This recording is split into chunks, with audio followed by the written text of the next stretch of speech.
South Africans from all walks of life continue to share their messages of tribute and remembrance to the departed AmaZulu king, Goodwill Zwelithini Zulu. Upejane passed away last week. The royal house has said the king will not lie in state at the palace. He will be laid to rest on Wednesday evening. For more on this, I'm joined by eNCA's Siphamandla Goge, who is live for us from KwaNongoma. So just a few more, about 48 to 72 hours, Siphamandla, before the mortal body of the departed king is laid to rest there in KwaNongoma.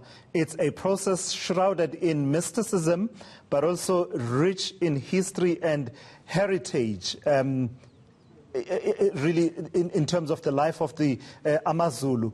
What is happening today? We've seen a lot of foot traffic of people coming to pay their respects.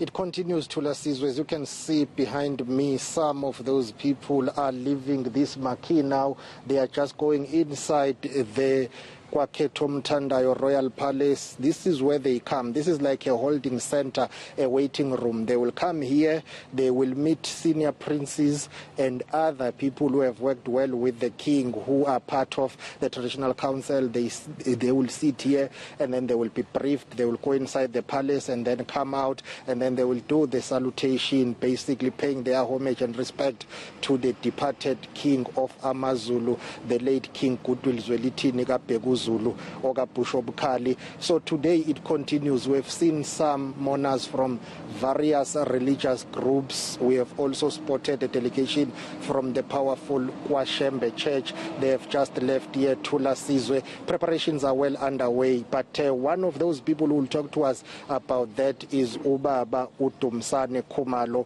who is part of Osothu Traditional Council. Mashobane siyakhuleka wena wesilo, siyabonga kakhulu ngesikhathi sakho. I know the king had many people that he worked well with, but we are one of those people. If I may, can I call you one of his lieutenant generals? The king is departed now. He has bowed out. How do you feel, Mashwan? Really, I am devastated. When you think of what the king has done for his subjects, one wonders that if it wasn't a king like him, we would be where we are today. First and foremost, our king, our late king, was a peace-loving person. During the 80s and the 90s, there was this terrible fighting between the political parties. He intervened, and eventually peace was established in KwaZulu-Natal. Secondly, the king was concerned about the health of his people.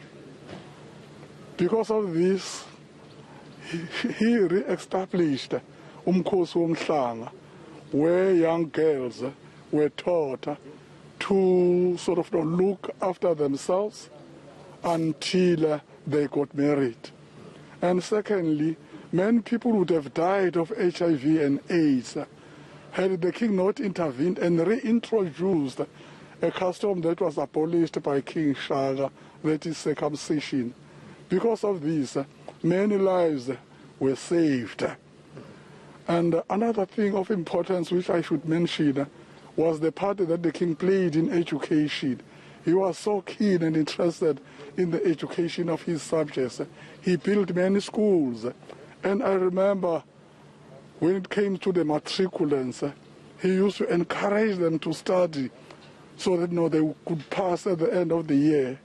For example, in November, the very same day when his firstborn, Prince Tuktula, passed away, there were people from various institutions and students from various high schools around Nongoma. He wanted to expose them to various types of work that they would do once they leave school.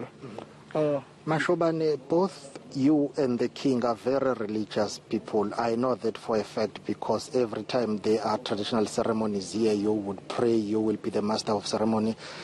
During this difficult time, you've been blessed to live for so long. Has the king ever confided in you to say what will happen in the event that ilanga lishone emini kwaZulu? Well, that it's a secret under the matter that is for the royal family.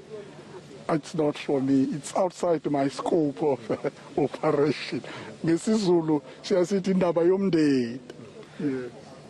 How should AmaZulu remember their king? What is his legacy? Bearing in mind that he also spoke publicly about his weaknesses, asking for people to pray for him. He used to say he is not perfect.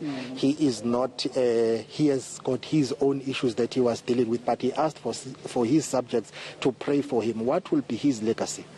His legacy would be, despite his high position, he was a humble person. Secondly, he was a peace-loving person.